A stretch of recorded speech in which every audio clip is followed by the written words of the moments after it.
Mount Ida Pottery is based on this area at the end of the road is a large house, it was a Victorian house which is called Mount Ida House, and we just chose the road so that the road name, which is Mount Ida, and then people can locate here. They know there's a specific site which is Mount Ida, people find it. Then when we got the signs at the end of the road for Mount Ida Pottery, it meant that people had some kind of an idea how to get here. Then I suppose the studio that you see here has been here for 9 years now.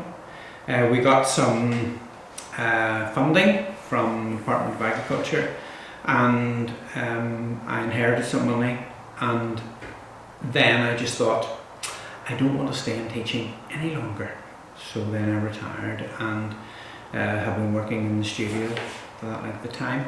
I was making before that for small scale numbers and work for shops and galleries throughout Northern Ireland, but it's really taken off this past 4 months. There's been a whole revival in people buying things which are made here in Northern Ireland or Ireland, and people are staycationing and they want to come and buy things. And so, what does a potter or ceramic artist do, and what would the typical day? Well, I'm a hand builder as a potter, and I make things using rolled out clay or by sculpting, as opposed to on the potter's wheel, although I do that too, and we run courses in that particular area as well as hand building. And my day usually begins at about 6:30, and we'll be in here for 7, and get myself organised and sorted, make out my list of things that I need to do, and once I have that all organised, then my day begins, and I usually start with the things I hate most, okay? Because hating things the most is always get them over and done with, out of the road, and making sure that everything is clean and tidy. With COVID, we kind of have to have things slowed down hugely and set everything in place and sanitize after one group leaves, and then leave it for a day, and give another clean before we begin the next activity. And it's trying to make sure all of those things are set in place so that we can keep people in here as safe as possible. Use screens and masks and adhering to the government guidelines as best possible. Yeah. And can you tell us a wee bit about what's on offer? Well, we have a small retail gallery here that you can call in, and you can purchase pieces of work. You can come here and you can commission specific things that you might like or have seen of my work, and you want something bigger or smaller or longer or shorter, and you can do that.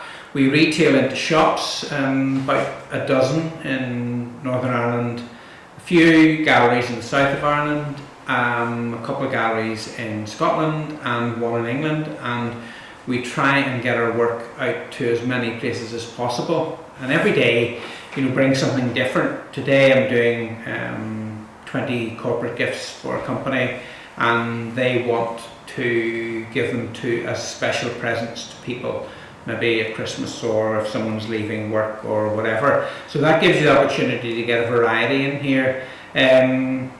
Centres such as the Giant's Causeway Centre have been a fabulous addition to my repertoire of retail outlets, and they normally would order thousands of items in the summer to facilitate the tourist trade that they have there, but obviously nothing this summer at all. So we just move on to the next thing, which is Christmas. So everything is made. During the time we were in lockdown, I just spent my time making and creating and having Christmas ready, and they're all in boxes just waiting for people to buy them.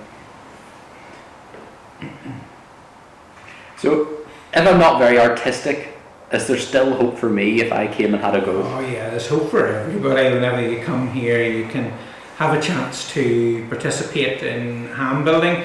We normally don't restrict people if they want to try out something that they see in our wee retail outlet. We can just give them a go, let them try it out, let them see what it's like. Sometimes they might enjoy an hour and a half in the potter's wheel, and they really find something in here that will I think, kind of inspire them to come back or have another go. We have had one family recently who came as skeptics and left as converts. You know, none of them said that they could do anything creative, and you have to have 2 visits, one to make and then a second visit to return and glaze the pieces of work that you have there. Sometimes if it's not possible to come back, then we'll glaze the items up for you and send them off in the post or deliver or whatever, or you can call for them, whatever time it suits. And what are the best and worst things about being a potter? The best thing is opening the kiln. When you glazed items and you put them in and you've been trying new things and you open the kiln, there's nothing more satisfying than seeing beautiful things in the bottom of the kiln. The worst thing is whenever you open it and this looks as if there's been an explosion in there and all the bits are lying everywhere. There are ways of stopping that. It doesn't often happen to me now because I use specific programs to dry the ceramics out before I fire it, and I have very few occasions whenever bits blow up or explode. But that would probably be the worst, you know, where you make a mistake or you don't remember which temperature the glaze belongs to and then you come unstuck, you know. And what has been the most unusual commission you've ever created? Probably, there's a whole range of things that I've made and you kind of go, right, okay, and where did that come from? And probably the most interesting one was for a nursery school where it was based on a particular town and had to go and do the research and then work with nursery school kids. And I had to spend like 3 days on my knees. It's not good for an old man like me. But it was very interesting and it was quite inspirational to watch the wee ones, but it was probably the most unusual one because normally I work with kids, that's not a problem. But it's whenever you work with tiny kids, then you have to get down at their level and just help them enjoy it. And of the range that you create, what's your favourite piece? There's a range, that fish range or sea range or whatever you want to call them, and they have really started to move in a whole lot of different directions and different shapes and different forms, and they have a lovely soft blue-grey surface on them which is dry, and people seem to have an affinity with it. It suits bathrooms, it suits kitchens, it suits living rooms, and people choose that as their favourite pieces, and I just have to keep making them.